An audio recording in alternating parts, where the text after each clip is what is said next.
Hey everyone, today we are diving into something super cool, interacting with AI. Specifically, we are going to learn how to sign in into Qwenlm Ai using your GitHub account. It's quick, it's easy, and it's opened up a world of possibilities. Now, why GitHub? Well, many developers already have a GitHub account, and it makes the sign-up process super streamlined. Plus, it's a super way to access Qwenlm Ai. Alright, let's get started. First, let's head over to Qwenlm Ai.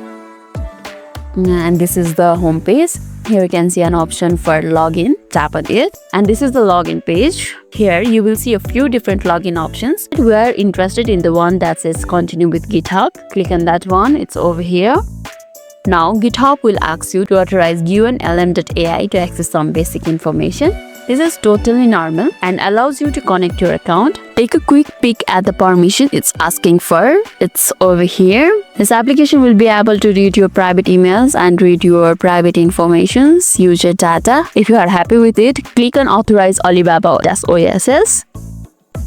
And tada, you are logged in. It's that simple. Now you can start exploring all the amazing things that Qwenlm Ai has to offer. Now I want to make sure everyone is with me. Did you manage to log in? Let me know into the comments below. If you had any trouble, don't hesitate to ask questions and we will get through it together. And that's it for today's tutorial. Short, sweet, and to the point. If this video made your day a little bit easier, don't forget to like and subscribe for more amazing tips. Thanks for watching, and I'll see you in the next video.